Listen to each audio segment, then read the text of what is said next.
गणेश भैया ध्यान दी हो। हाँ खाली देर रखला ध्यान से सुनिए बाबू, ध्यान से सुनिए हो कहानी, तभी ध्यान से सुनिए। तो हम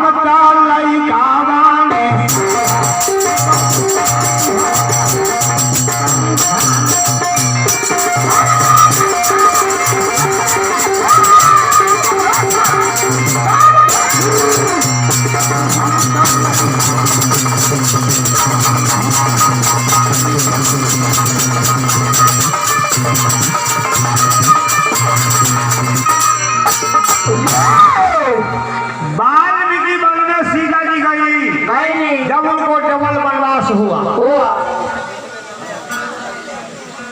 उसी वनवास के दरमियान में जब कुछ का उत्पत्ति हुआ दोनों भाई के, तो भैया समय ऐसा हुआ कि भगवान राम अश्वमेध यज्ञ के समय जाके घोड़ा चलाया वाल्मीकि वन में।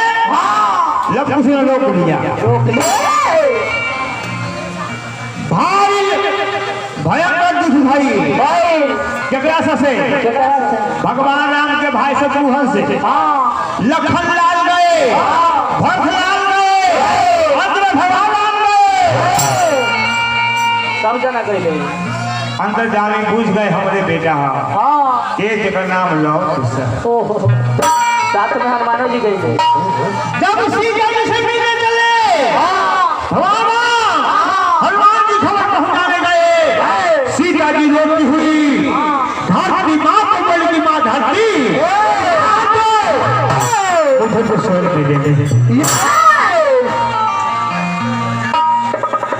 सीता जी धरती में चल गई।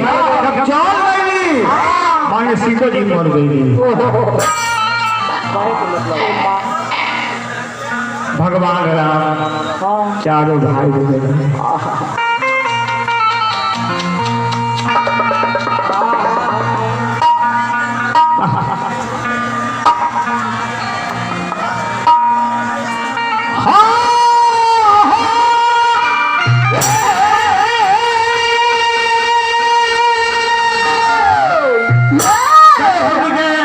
गणेश भैया जी 1 2 3 4 बार सबसे बड़े नाट्य अनगिनती रुपया के नाम देने भैया के नमस्कार प्राप्त करें।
एकावन का इनाम मिले हैं, उन्हें नमस्कार प्रणाम दे रहे हैं।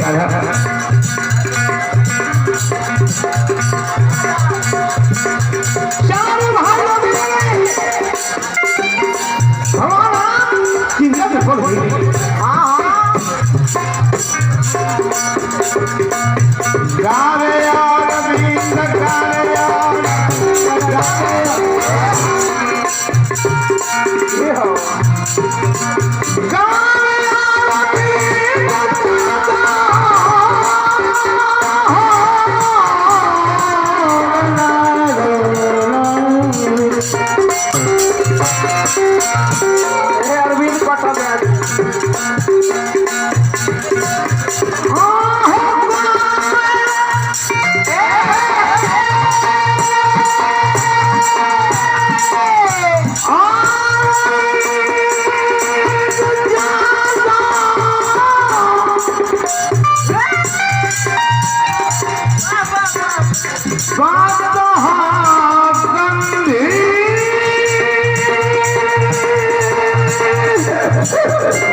पानी लेके आइए साहब।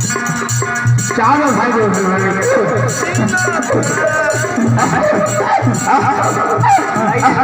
लाइए रेड वाटर लाइए।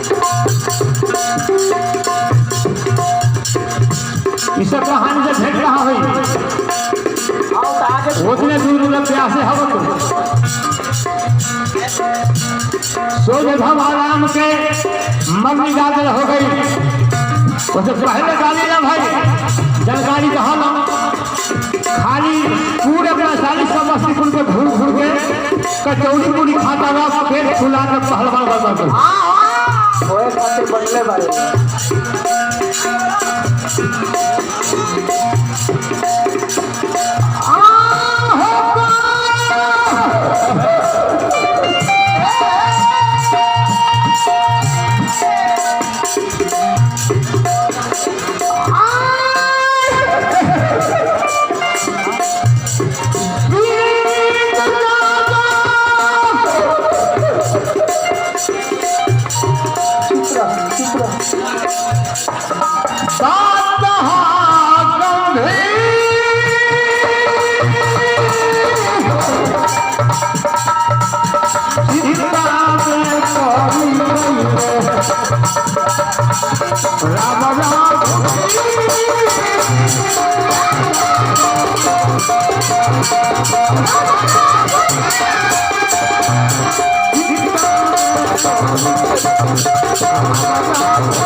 हे मलिकार कहानी लंबा हल्के शोर में सुनी।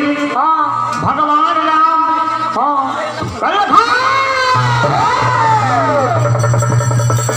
लखन आ गए भैया का आगे सब पलट चलो सीता जहाँ हुई बाता लगावे के हो सीता से मुलाकात करे के हाँ बाबा भाई हाय हाय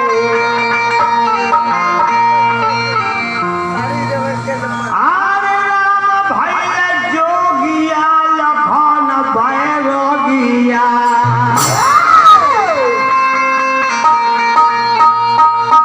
आइल पताल पूरी जहाँ जागल भगिया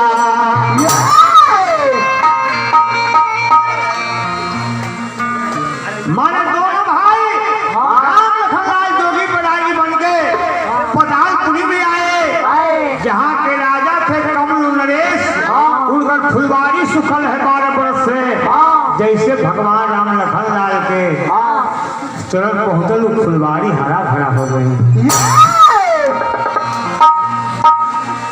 कहानी एक के हो समय हो गई हो यहाँ से आगे बढ़ हाँ सोचे भगवान के मन में क्या होता ना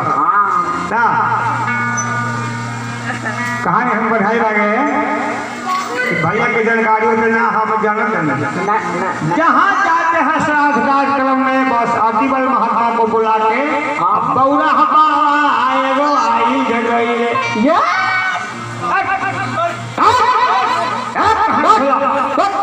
जगह लाइन से कहानी गाओ पूरी जगह उससे पहले भगवान ने कहा कहे भगवान राम सीधे किसे मुलाकात भइल की ना लखन लाल के हाल भइल हो ई सब कहबो चाहे हैं सुझे चल चल चल चल पट पट हमारा हाल हो जा